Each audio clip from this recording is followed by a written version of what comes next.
Bonsoir tout le monde. Là, il y a beaucoup de monde. Ouais. Bonsoir tout le monde. Donc ce soir, donc c'est un petit débrief de fin de saison. Donc merci à Mathieu et à Nicolas. Donc comme je disais tout à l'heure, donc vous êtes nos deux invités un peu internationaux, hein, j'ai envie de dire. Mhm.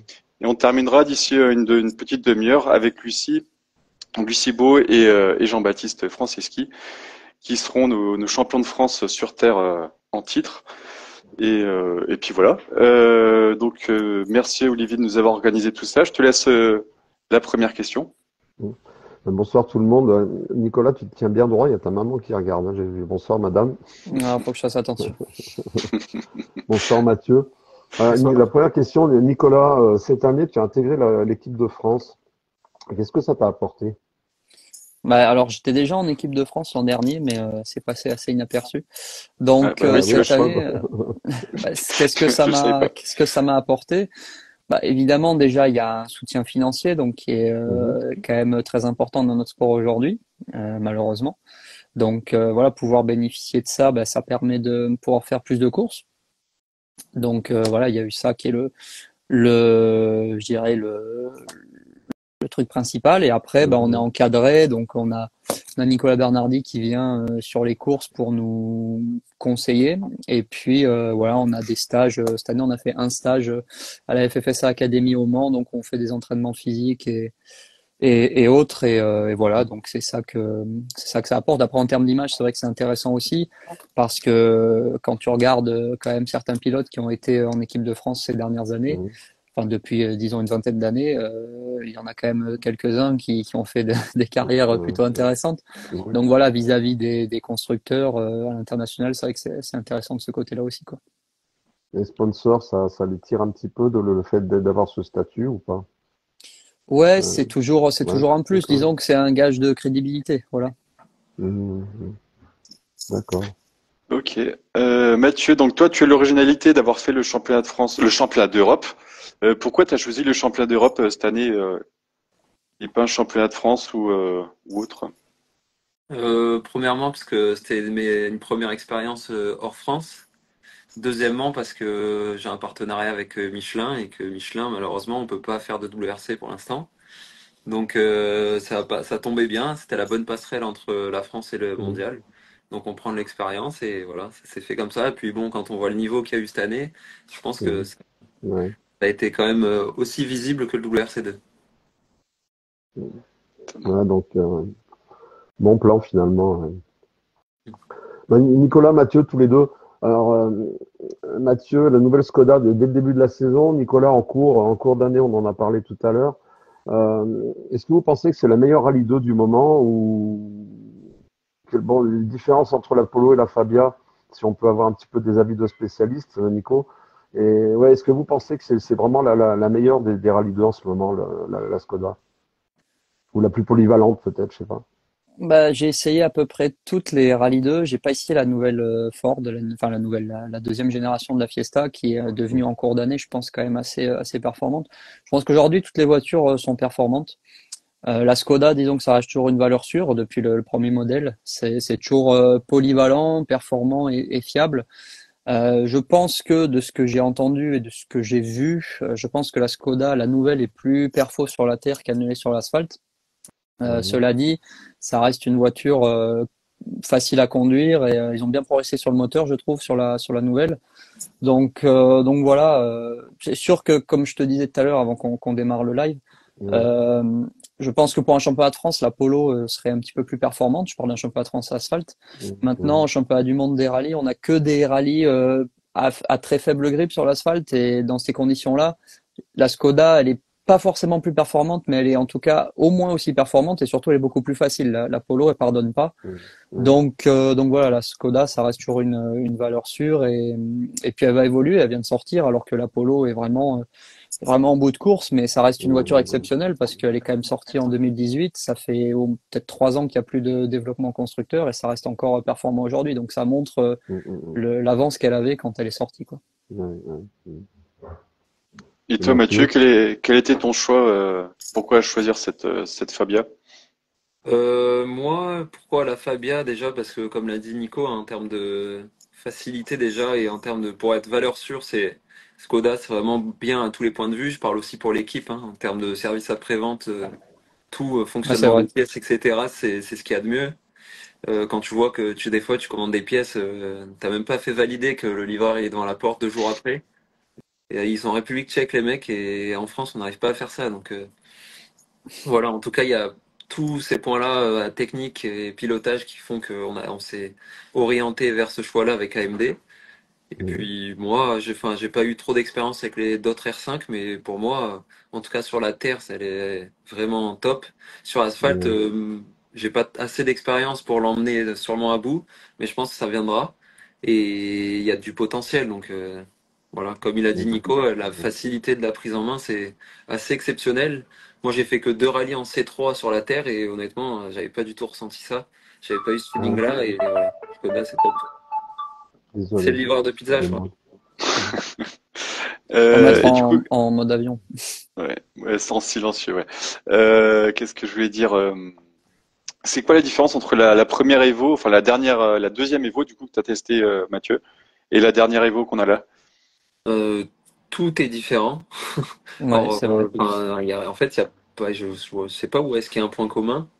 Non, non, il y a vraiment tout a été revu en boîte, moteur, châssis, l'empattement est plus long. Euh, il y a rien de pareil, hein.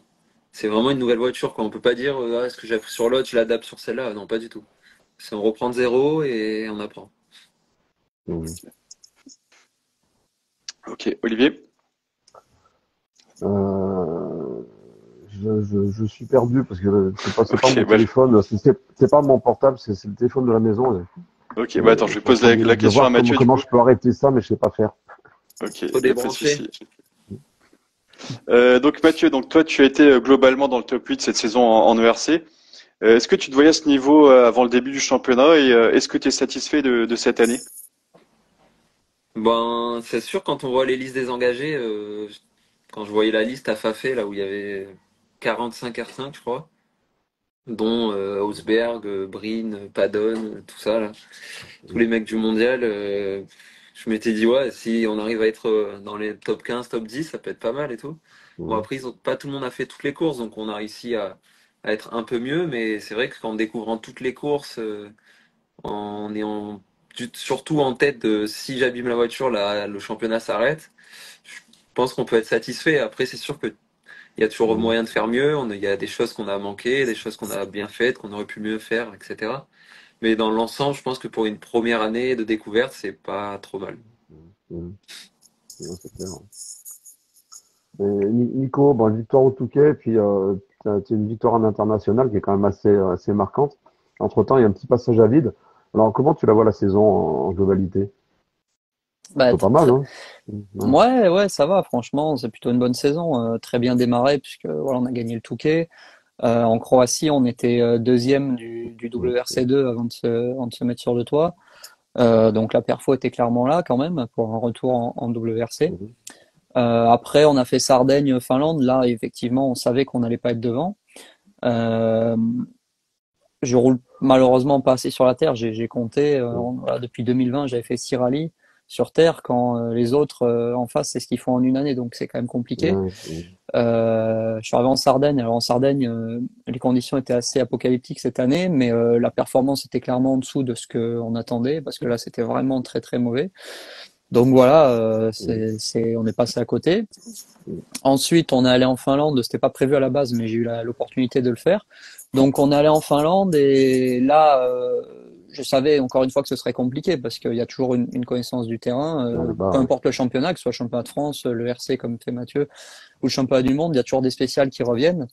Cette année, tu avais la moitié à peu près du rallye en Finlande qui était commun à l'an dernier. Donc, mais ce qui est Mhm. marrant, c'est qu'on n'était pas forcément plus loin sur les spéciales nouvelles, plus Ouais, sur les spéciales connues, pardon. ouais, ouais. Mais bon, en tout cas, voilà, la première journée, j'ai réussi à être à 8 dixièmes au kilomètre, ce qui est énorme, mais des meilleurs R5, mais ce qui est à la fois pas beaucoup sur un terrain comme ça.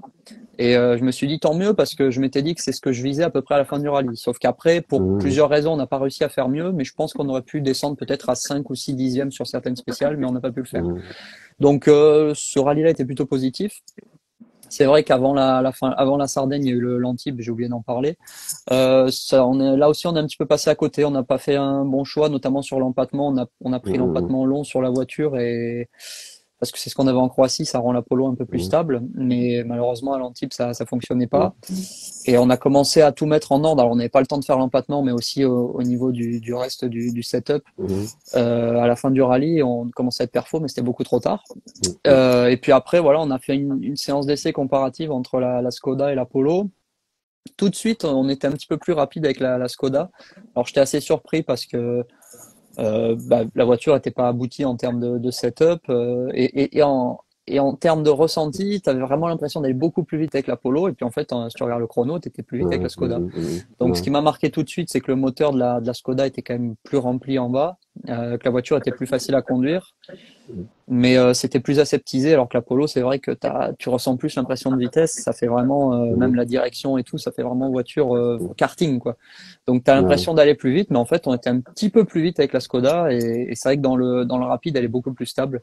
Donc Mhm. on a dit, qu'est-ce qu'on fait? Est-ce qu'on continue avec la Polo que l'équipe connaît très bien, et nous aussi, ou alors est-ce qu'on prend la Skoda parce ce qu'on a vu aujourd'hui, il y a quand même des bonnes choses, mais l'équipe la connaît pas et nous non plus. Puis finalement, voilà, on a décidé de prendre la Skoda et c'était un bon choix. Alors c'est sûr qu'au cœur de France, je pense qu'on aurait été un petit peu mieux avec la Polo parce que on découvrait la voiture et en plus la Polo, je pense, aurait été un petit peu plus performante dans les conditions qu'on a eues, c'est-à-dire complètement sèche. Mhm. Par contre, pour l'Europe centrale, je suis content d'avoir eu la Skoda parce que je pense qu'avec la Polo, pour tenir ce rythme-là, au bout d'un moment, je pense que je me serais mis dans les arbres. Mhm. Voilà, la Skoda est plus facile à conduire. La Polo, Ouais. elle pardonne pas, quoi. Donc très performante, mais elle pardonne pas. Donc voilà, on regrette pas. Donc au final, Ouais. oui. Alors on gagne le WRC2, mais on termine quand même deuxième du R5 puisqu'il y a Adrien Fourmeau qui est devant nous, mais il n'était pas engagé en WRC2. Oui, voilà. Ouais. Donc voilà, mais ça reste quand même un très bon week-end hein, quand on voit maintenant le niveau qu'il y a en WRC2 et le plateau qu'il y a, vu qu'il y a Ouais. très peu de place en WRC, il y a beaucoup de gens qui redescendent. Donc voilà, le niveau aujourd'hui est très élevé. Je pense que c'est pas vraiment plus élevé qu'en ERC, mais c'est voilà, c'est vraiment très très rapide et c'est bien d'avoir pu faire ce résultat-là. On savait qu'on pouvait le faire parce qu'en Croatie on était devant, mais on n'avait pas pu aller au Ouais. bout. Cette fois, voilà, c'était un rallye très très compliqué, mais on a réussi à tout mettre en place et on a pu faire ce résultat. Ouais. Je vais D'ailleurs, à revenir la sur fin de... l'Antibes. Ouais, vas-y, vas-y. Non, juste revenir sur l'Antibes vite fait. Maintenant, c'est de notoriété publique que je suis une brêle en pronostic. Et juste avant l'Antibes, l'ancien bar que je tenais dans le village où j'habite là, ils m'ont demandé, ils m'ont dit, t'as vu à l'Antibes, tu vois qui? Moi, je lui ai dit, le petit Nico, sans problème. Et puis, bah, le dimanche, ils m'ont tous félicité. Ils m'ont dit, putain, Olivier, chapeau. Et Et ouais. c'était le petit clin d'œil du week-end, ça. Alors, en fait, si tu veux, tu t'arrives au Touquet, bon bah c'est un rallye à très très faible grip. Donc on a fait nos essais, on a fait ce rallye, ça s'est très bien passé. Après on part en Croatie, ça ressemblait plus au Touquet qu'à l'Antibes. Hein. Il y a zéro Mhm. grip là-bas. En plus on était en Pirelli. Et on Ouais. arrive à l'Antibes, c'était le premier rallye à fort grip, même s'il a plu, ça reste quand même. Je pense qu'il y a plus de grip sous la pluie à Antibes que sur le sec en Croatie. Ouais. Si tu veux, on est passé un petit peu à côté en termes de réglage. Je te dis, on a tout mis bout à bout à la fin du rallye, mais c'était trop tard. Donc, on aurait Ouais. clairement pu, je pense, jouer la victoire, gagner, je sais pas, mais en tout cas se battre devant, j'en suis certain. En plus, quand même, je connais bien les routes là-bas. Ouais, un petit peu, ouais. Mais voilà, ça l'a pas fait. Et du coup, ton pronostic était pas bon. Et du coup, moi, j'ai une petite question là sur le rallye d'Allemagne. Donc, je l'ai suivi la Power Stage, hein, comme tout le monde, en direct. Et il y avait une petite gêne entre toi et pardon, pas Russell, entre toi et Fourmeau à la fin, parce en fait, personne n'a véritablement gagné. Je sais pas ce que tu en penses. Et je trouvais pas qu'il y avait une grande joie tous les deux. Je sais pas si tu Ouais, vois ce que je c'est veux dire. possible, c'est possible. Bah C'était. lui, il était quand même content de ce que j'ai vu. Enfin, j'ai vu des images après, hein, parce que comme il passait avant moi, mais lui, je pense qu'il était quand même content. Après, effectivement, le fait de pas être engagé en WRC2, bah du coup, tout le monde a plutôt parlé de moi qui ai gagné le WRC2 que lui qui a gagné le WRC2, ce qui est dommage Ouais. pour lui.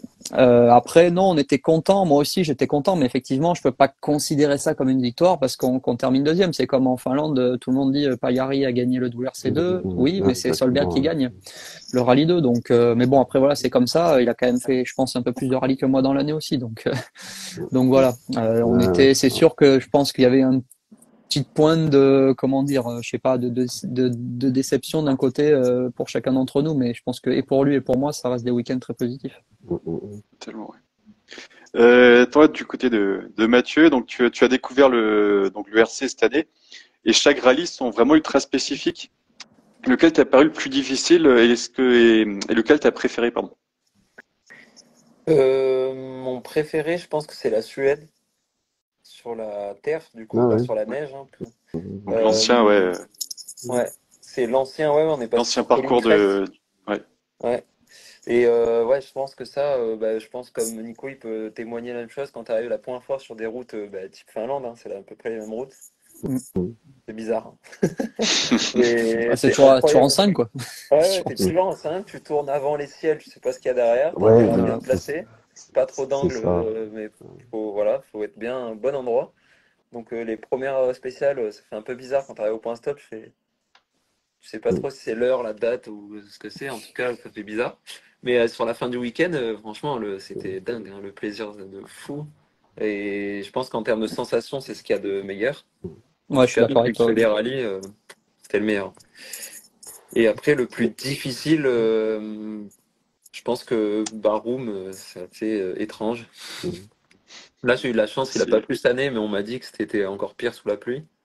Mais déjà sur le sec, c'est assez fou. Les spéciales comme Semetine, je sais pas trop comment on le prononce, mais c'est dingue. Ça, je pense que c'est le plus compliqué. Justement, je ouais. voulais vous demander tous les deux là, la Finlande ou la Suède, les ciels avec un virage après. Comment vous mettez l'angle, hein, il est- c'est au feeling, Oui. parce qu'il y a, Ouais. Je pense il y a- qu'il n'y a pas vraiment de méthode, hein. Je pense que c'est vraiment Non. au feeling, la note. En Ouais, il y a gros, la tu note, voilà. t'imagines une ligne et puis tu t'envoies, parce que hein.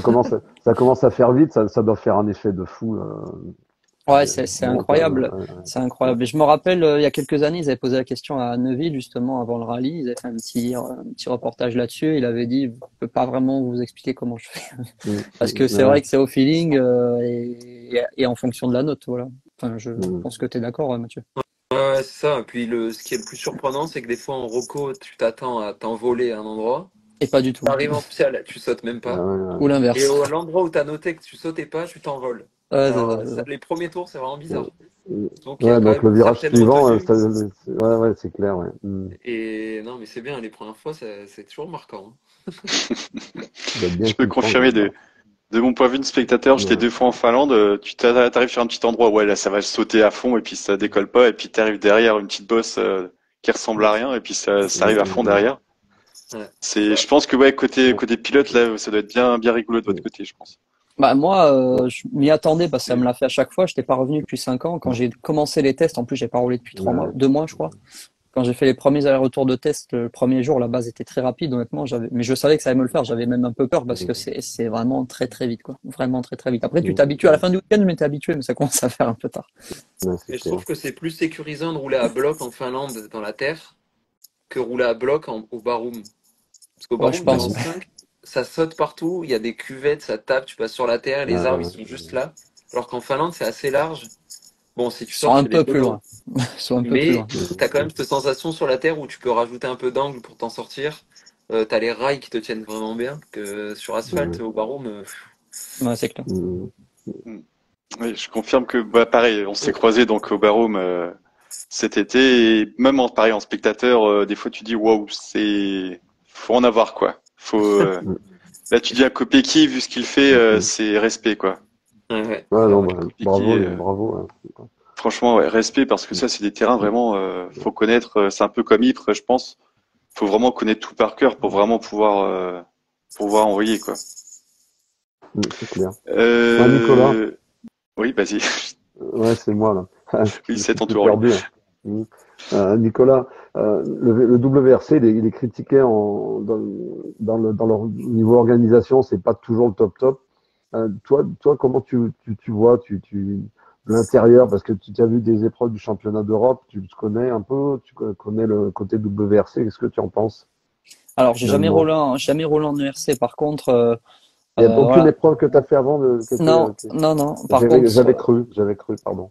sans vouloir dénigrer, on peut pas comparer l'organisation d'une manche de championnat du monde à celle d'un championnat de France. Déjà, il y a des grandes disparités, je trouve, entre la qualité d'organisation des manches championnat de France. Il y en a qui sont vraiment très bien, puis il y en a d'autres, franchement, c'est quand même très moyen, mais on va pas les citer. Donc voilà, en championnat du monde, pareil, il y a des différences, mais c'est toujours au moins bien. Par exemple, si on prend l'Estonie ou la Finlande, c'est génial, super bien organisé.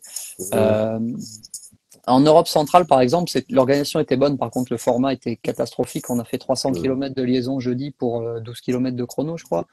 Enfin, tous les jours, on avait des liaisons monstrueuses. Enfin, c'était un peu, franchement, c'était vraiment pas bien de ce côté-là. Donc voilà.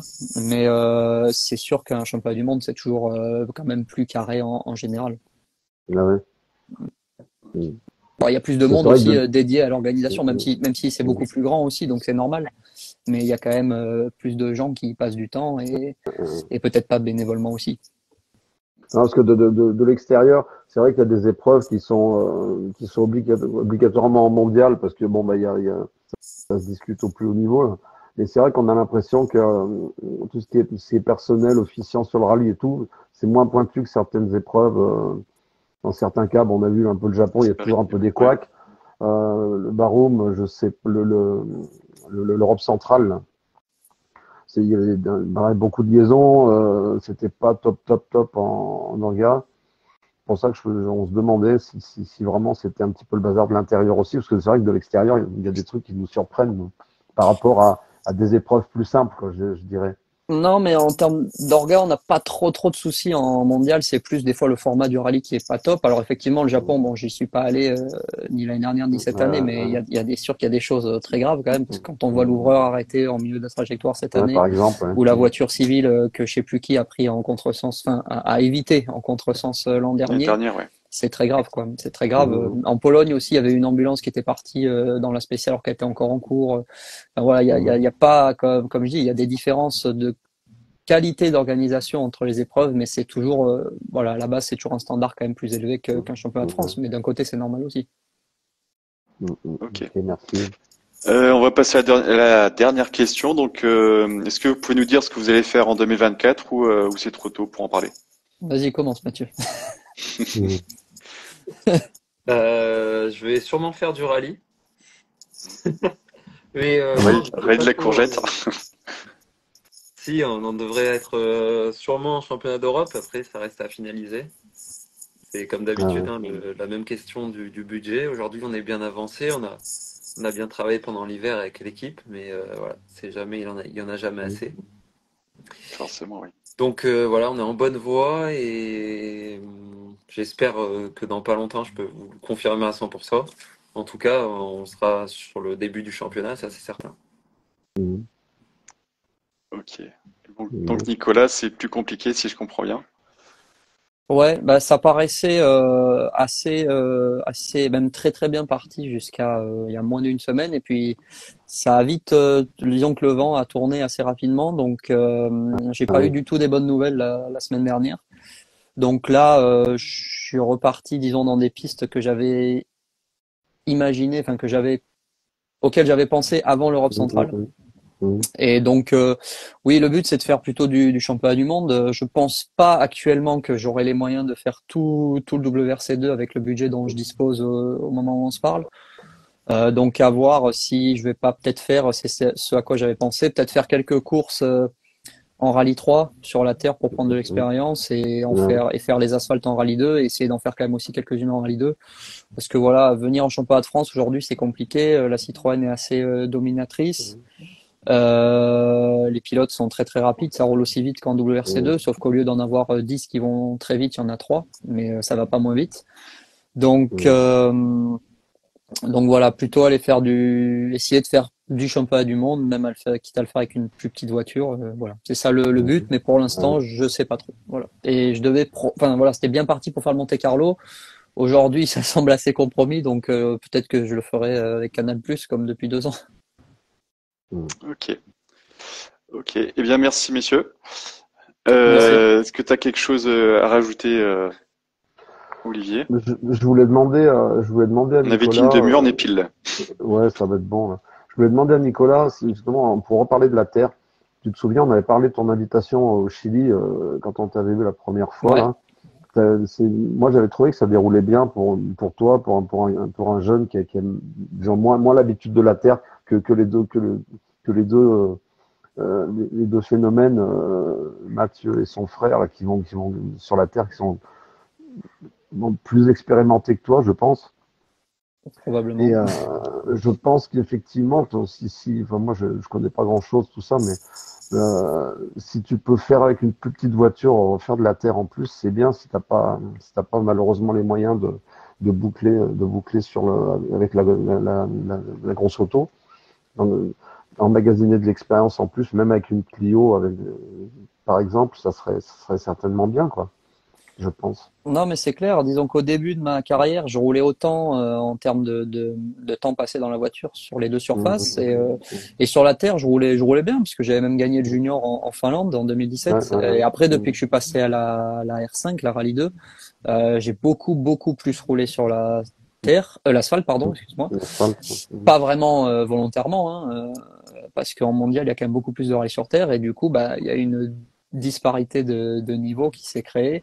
Et c'est pour ça qu'il faut que j'essaie de la combler. Et c'est pas évident parce que bah, sur l'asphalte, on sait que c'est là qu'on peut faire des performances. Donc on privilégie ça quand même pour se montrer et pouvoir ensuite monter des programmes l'année d'après. Enfin, c'est une équation compliquée. C'est pour ça que voilà, je vais essayer de faire des rallyes sur terre, enfin un plus grand nombre de rallyes sur terre, quitte à le faire avec une petite voiture. Et franchement, j'ai jamais essayé une rallye 3, mais ça a quand même pas l'air d'être c'est pas des charrettes, hein, ça a l'air pas mal. Donc je pense qu'on se fera plaisir quand même. Hein. Ok. Voilà. Donc, on croise les doigts pour vous pour 2024. Ouais, Mathieu, pareil. Ouais. Et puis voilà. Donc les gars, je vous invite à cliquer sur la petite croix en haut à droite. Okay. Et on va inviter donc Lucie et Jean-Baptiste. Nico, il y a ton étagère duo, je pense qu'elle est pas loin de craquer. Celle-là. Oui. Ouais. Ça fait des années qu'elle tient, donc on verra bien. Il y a un petit peu de jeu là. Bon allez, bonne soirée. Merci beaucoup à tous les, merci à tous les deux et puis bon vent, finissez bien l'année et puis on vous souhaite le meilleur pour l'année prochaine. Ouais. C'est gentil. Merci. Salut. Ciao, merci. Et alors du coup, on va inviter Lucie et Jean-Baptiste. Alors c'est bien, ils sont là. Tac. Ils sont invités, il n'y aurait plus qu'à patienter. Du coup, nickel, la transition est parfaite, on n'a même pas besoin d'attendre. Bonsoir Jean-Baptiste. Et bonsoir. Salut. Alors, il ne reste plus qu'attendre. Rebonsoir, vu qu'on s'est vu en privé. Il ne reste plus qu'attendre Lucie. Alors, même question que. Ça s'est bien passé avec les deux loustiques? Ouais, nickel. Très bien, oui. Pourquoi ça serait belle? Alors, Lucie, hop. J'espère que ça va fonctionner. JB, j'ai une petite question vite fait avant que ça commence. L'année dernière, tu nous avais parlé éventuellement de faire quelques piges avec la Clio R5, là, mais finalement, ça s'est pas fait. Notre R3, R5, R truc, là, je sais plus comment ça s'appelle, je me perds dans Finalement, ça s'est pas fait. C'est à cause de ton programme Terre que ça n'a pas pu se faire ou comment? Qu'est-ce qui s'est passé? Non, c'est pas mon programme Terre, c'est que au final, il y avait au moment où je vous en ai parlé, c'est vrai que mon programme Terre n'était pas forcément défini. D'accord. Donc voilà, c'est vrai que la Rallye 3, j'ai fait une bonne partie du développement. J'ai eu la chance de faire ce boulot qui était extraordinaire. La caisse plaît à tout le monde en ce moment. Et c'est vrai que j'ai eu l'occasion de monter un programme pour essayer de faire une course avec cette voiture.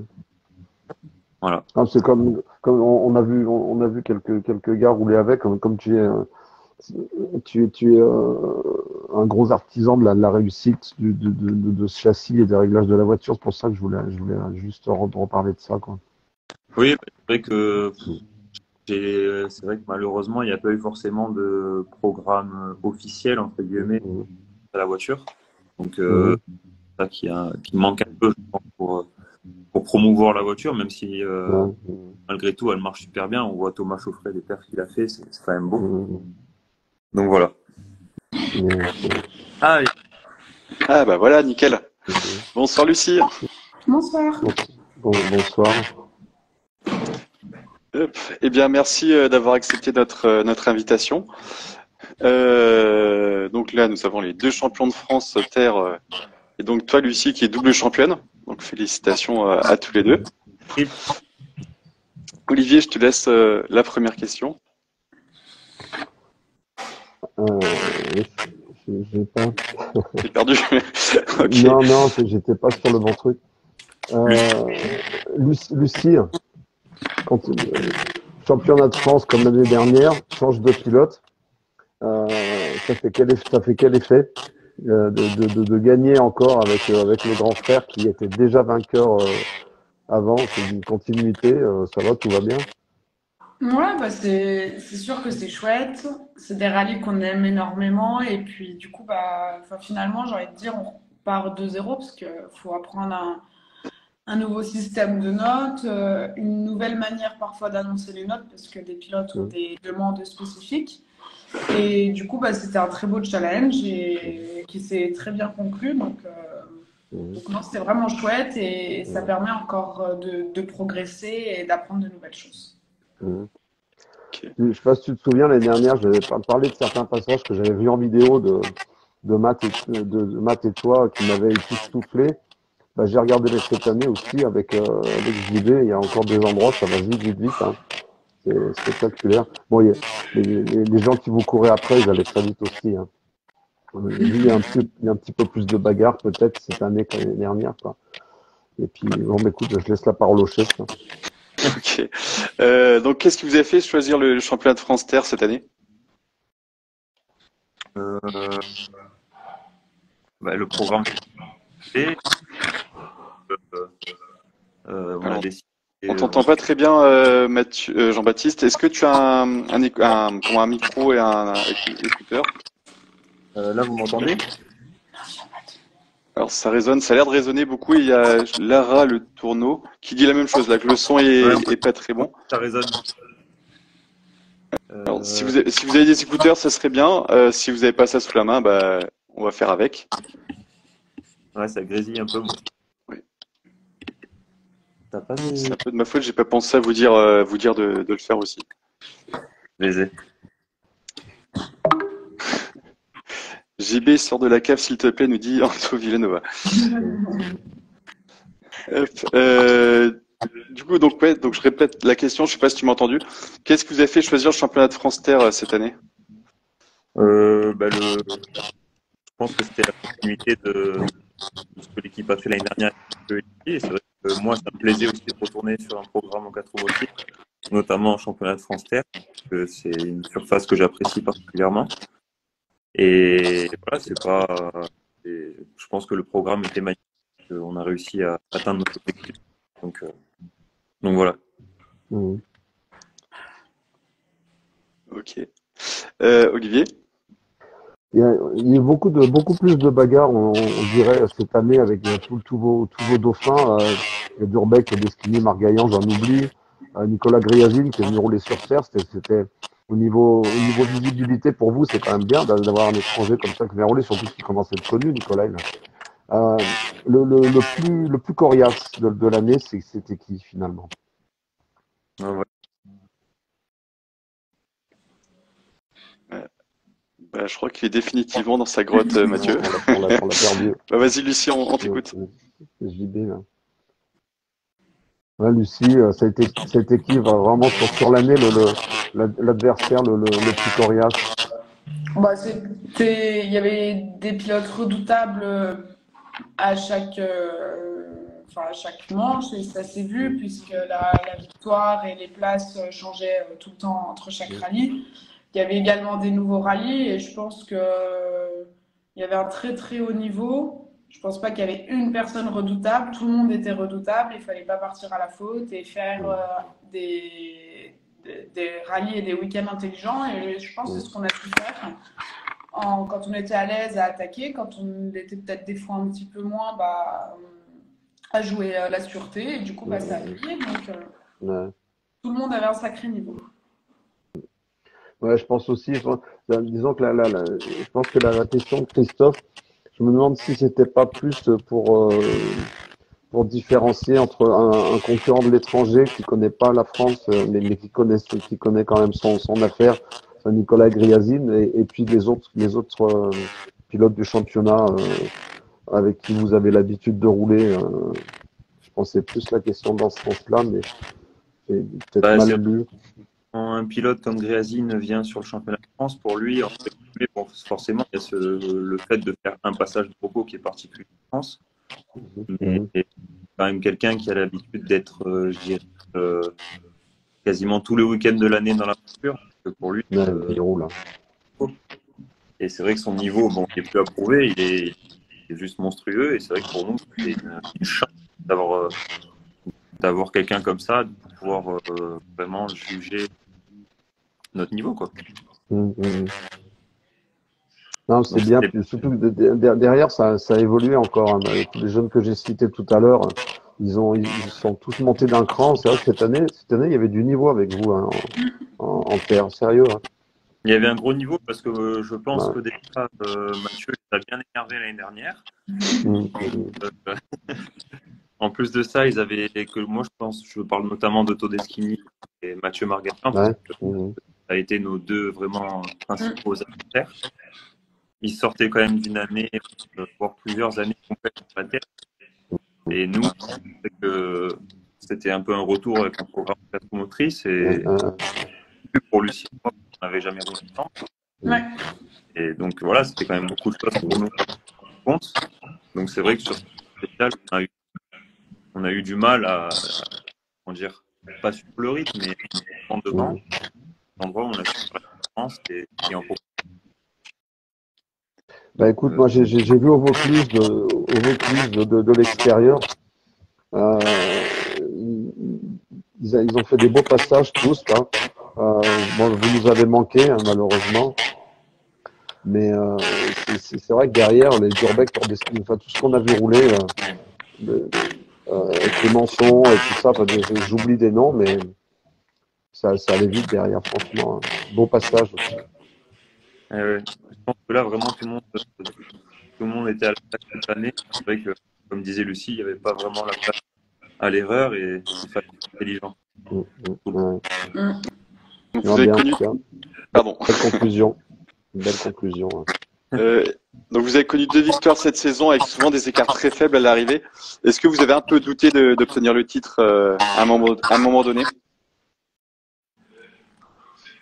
Je pense qu'on a eu la force de se remettre en question tous ensemble et Lucie et moi, surtout, de se remettre en question au moment où il fallait. Dès qu'on a eu vraiment, comment dire, se remettre. Et voilà, il y a toujours ce moment de doute tout le temps. Au retour, on a toujours ce moment de doute parce que la performance est très difficile et je pense qu'on a su se remettre en question quand il fallait et être intelligent, je le redis. Non, ce qui a été important, c'est de faire des débriefings à chaque fois, d'échanger et en fait, se poser la question du titre. Effectivement, c'est un objectif, mais je pense qu'il y avait comme objectif d'à chaque fois d'améliorer par rapport à la course d'avant. Et du coup, bah, après, forcément, bah, ça amène, bah, on a espéré quand on a vu qu'on détenait le titre, mais je pense que ce qui était cool, c'est qu'on avait le même objectif, plutôt d'améliorer sur chaque course, nous, ce qu'on faisait. Et puis, bah, finalement, ça a payé à la fin. Ouais. Ouais, parce qu'au final, c'est les autres qui ont fait leur titre de chaque course et nous, on a d'abord. Ouais. Ah ouais, on t'entend pas très bien malheureusement, Mathieu. Jean-Baptiste, pardon. Ouais, Je suis désolé. Ouais, est-ce que t'es en Wi-Fi peut-être ou t'es avec la data? ouais, non, je suis en Wi-Fi. T'es en Wi-Fi, ouais. C'est bizarre parce que là le son malheureusement t'entends des fois un mot sur deux, tu vois. Ah, c'est toujours le cas là? Non, Ah, c'est mieux. Ouais, on dirait. On va voir. Ok. Du coup, Olivier. Ouais, moi, tout à l'heure, j'avais un retour son dégueulasse, mais pourtant, je suis en Wi-Fi et tout. Nouveau rallye en début d'année, l'Aléria encore. Qu'est-ce que vous en avez pensé? Bah, c'était Euh, un très beau, ouais, c'était un très beau rallye. Enfin, l'organisation, franchement, était incroyable. On se serait cru, même si j'ai jamais fait de mondial, mais de ce qu'on entendait dire sur voilà, une organisation fluide et qui ressemble un peu au mondial et tout. Et les spéciales, elles étaient vraiment Mm. belles. Donc, c'était un beau challenge. Ouais. ouais, c'est vrai que c'était organisé vraiment proche de la perfection, que ce soit pour le parc d'assistance, les vérifications, tout était bien fait et les spéciales étaient vraiment belles aussi. Mm. Ouais, j'ai discuté avec Madame de Castelli au Vaucluse, on en parlait. Je lui disais que je voudrais bien refaire un terre. Elle me dit, faut venir à l'Aléria. Il est beau, il faut venir à l'Aléria, elle m'a dit. Et oui, c'est son bébé aussi, Ah oui, tu m'étonnes.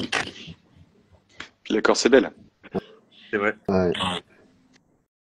c'est Est-ce clair. qu'il y a eu un petit peu de frustration au départ du Vaucluse ou c'était volontaire, je suppose, de votre part de pas aller plus loin? Bah oui, forcément un peu de frustration, hein, parce que bon, on est les premiers à rouler et voilà, des fois il faut peut-être de budget et voilà, on sait tous ce que ça coûte maintenant une Ouais. course sur la terre dans n'importe quel cas, hein. Donc c'est vrai que nous on a réussi à faire la course et pouvoir se permettre de faire ça pour entre guillemets économiser et pas encore aller risquer certaines choses et au final, c'est comme ça, hein. C'est sûr que sportivement c'est pas l'idéal, mais Mhm. bon c'est le titre quand même et c'est l'objectif. Ouais, c'est important, ouais, bien sûr. Voilà. Ok. Olivier? Lucie, on t'a vu rouler avec ton papa aussi en rallye raid. Mm. Le copilotage est prépondérant. Tu commences à être expérimenté dans les ces deux variantes là. Est-ce qu'il y a des similitudes entre les rallyes traditionnels et la navigation en rallye raid? Mis à part peut-être le pointage, c'est la seule chose qui a pareil. Voilà, ouais. Et Non, le, le, le, c'était dur le au rythme, début. hein. Bah, en fait, la chose, c'est qu'au début, j'annonçais les notes comme je les annonçais par exemple à Jean-Baptiste, c'est-à-dire bah, dans 200 mètres, prendre léger droite pour un cap temps. Mm. Et finalement, parce que bah, le pilote en rallye, il n'a pas besoin de plus d'informations et ensuite, il sait se préparer. Et puis ça va plus vite, enfin, c'est différent. Et là, du coup, finalement, il faut tout le temps être à l'affût. En fait, c'est vraiment un travail à deux, à chercher la route avec le pilote, à dire peut-être faudrait prendre ici, voilà. Et du coup, voilà, c'était au début, c'est quelque chose sur lequel j'ai dû me caler, mais enfin, tout est différent. Mm. On est sur route C'est un pilote, faite. c'est un pilote facile à naviguer, ton papa? Ouais, alors c'est bien calé et tout, donc Mm. au début, bah, j'avais pas forcément confiance en moi. Du coup, lui, il voyait des traces, il disait, ah, fallait peut-être aller sur les traces hautes parce que c'est dur hein, quand on est au milieu de nulle part et Mm. à un moment donné de se dire, bah non, faut prendre à gauche et alors que toutes les traces sont à droite. Et parce qu'il y a d'autres alliés également qui passent, il y a d'autres Mm. courses. Mm. Puis finalement, ouais, là, on a trouvé une très très bonne entente au Maroc. On part en Arabie Saoudite dimanche pour tester notre voiture pour pouvoir aller au Dakar le 1er janvier. Mm. Ouais, bien. Eh bien, écoute, Ok. bravo. Merci beaucoup. Du coup, c'était la question suivante. La transition est parfaite. Donc, tu seras au départ du Dakar, donc c'est un peu la course la plus dure au monde, non? Est-ce que c'est pas trop stressant d'y penser, de faire cette course? Oui et non. Enfin, je me pose pas trop la question. Je pense que je vais y aller dans le même état d'esprit qu'on était avec Jean-Baptiste cette année, de se dire, moi je l'ai jamais fait. Finalement, on se prépare physiquement, mais qu'est-ce qu'on a réellement besoin? C'est compliqué de le savoir parce que chaque personne est différente. Mm. Donc l'objectif, je pense, ça va être de voilà, jour après jour, prendre de l'expérience, faire des débriefs le soir, améliorer. Et puis on verra bien comment ça se passe. C'est une course Ouais. d'endurance, donc il va falloir être très très intelligent. La seule chose un peu stressante, c'est la spéciale de 48 heures qui nous mettent Mm. 800 Mm. km dans les dunes et ça à la fin de la première semaine avant les jours de repos, quand on commence vraiment à être fatigué, ça c'est le stress. Ouais. Ok. Il y a Neil Stolans qui nous dit JB for President. Hola Neil. Toi, ça te tenterait pas le rallye raid, Jean-Baptiste? C'est vrai que c'est une discipline que je connais pas du, je pourrais presque dire pas du tout. Je connais la lutte, je peux expliquer. Mais je suis quand même curieux de savoir vraiment. Je pense que là, cette discipline, c'est vraiment une discipline dans laquelle je pense que tu prends du plaisir. Enfin, c'est un peu bizarre à dire, mais je pense que je sais pas si Lucie est d'accord ou pas, mais le plaisir, je pense que c'est vraiment la vitesse, comme nous, entre les arbres, la vraiment, je ne pourrais même pas expliquer parce que je n'ai pas d'expérience. Ça a l'air d'être quand même très très dur physiquement, mentalement. Et en fait, tu es sans arrêt en train de te repousser. Et je pense que c'est ça qui fait la beauté de cette épreuve. Qu'à la fin de chaque étape, je dis là, je pense que c'est une grosse aventure humaine. Alors après, voilà, à voir si un jour. Ok. Maintenant, vas-y Olivier. Non, je vais finir pour le Dakar. Surtout Lucie, je vous souhaite, une bonne course et puis pas trop de surprises. L'Argentine, ton papa, c'était difficile comme épreuve et j'espère que ça va tout bien se passer pour vous. Vous allez prendre du plaisir et puis faire des belles, Ouais, ça bien va être profiter, chouette. bien profiter de tout ce que vous allez découvrir. Ouais. Non, ça va être beau. Merci. Ouais, donc, comme tout à l'heure, la même question que nos deux invités précédents. Pour 2024, qu'est-ce qui vous attend? Est-ce que vous avez une idée ou pas encore Je sais pas si on peut se changer en point d'interrogation. Ok. Non, c'est vrai que là, c'est un peu la période où on attend beaucoup de réponses qui peuvent jouer plus ou moins sur le prochain. Et là, on en est en plein dedans. Donc voilà, c'est pour l'instant, c'est même pas je veux quelque chose, c'est que je peux rien vous dire sur ça. Donc c'est vrai qu'on a émis l'hypothèse de championnat de France asphalte, mais voilà, c'est quand même un programme monstrueux parce que bon, c'est 9 courses, que c'est 9 semaines dans l'année au minimum. Voilà, il faut des équipes, il faut préparer, etc. Donc voilà, c'est aussi un cas vraiment à étudier. Un gros budget, oui. Voilà, surtout le budget. Ok. Et pour toi, Lucie, est-ce que tu as des pistes où tu veux absolument continuer avec Jean-Baptiste? J'en suis sûr. Je me suis pas encore posé la question. C'est vrai que pour le moment, je suis vraiment focus Dakar, à voir comment ça se passe. Et après, on s'engage à faire le championnat du monde ou pas. Enfin voilà, à voir au niveau du travail. C'est vrai que pour le moment, je pense absolument pas à l'année prochaine, que ce soit, on va dire, en pro ou en perso ou en rallye. Et on verra tout ça quand on rentrera début février. Ok. Olivier, est-ce que tu as une question? Non, enfin oui, si, plein, mais ils ont bossé toute la journée, ils inspirent à se reposer tranquille tous là. Non, il y a trop à demander encore. Malheureusement, c'est vrai que j'aurais bien, on attendait que JB nous annonce un programme positif, si tu veux. Donc là, ça me coupe un petit peu l'herbe sous le pied. Et puis, je comprends tout à fait ta position, Lucie. C'est une grosse épreuve à préparer. Le reste viendra après. Ouais. Ok. Est-ce que si quelques personnes ont des questions, c'est maintenant ou jamais? Du coup, est-ce que vous arrivez à vous préparer un peu physiquement durant l'hiver ou c'est juste boulot, boulot, boulot? Moi, personnellement, sur le chantier, c'est tous les jours une épreuve. Avec le froid, le chaud, le froid, le chaud. Ouais, c'est plus le froid, mais voilà, avec ce qu'on fait, c'est vrai que techniquement, c'est quand même bien. On essaie de faire du sport à côté, mais généralement, quand on rentre du chantier, on est quand même un peu fatigué. Je comprends. Voilà. Ok. Eh bien, merci à tous les deux. Je vois qu'il n'y a pas de questions, il y a pas de questions qui arrivent. Je vous remercie et encore félicitations. Merci. Donc, évidemment, on vous dit merde pour l'année prochaine. Hein. On vous souhaite le meilleur. C'est gentil. Et donc, je vous dis à bientôt. Ouais, Merci Olivier. désolé que tu aies été un peu bousculé après ta réunion, Lucie. Ça t'a fait cavaler, mais bon, Pas de c'est souci. c'est gentil de nous avoir donné un petit Oui, moment totalement, oui. J'ai vos- oublié de ouais. dire merci, effectivement. Merci à tous les deux. Et puis, bah, écoutez, comme l'année dernière, on vous souhaite le meilleur. Merci. C'est gentil, merci. Merci Allez, encore. ciao, ciao.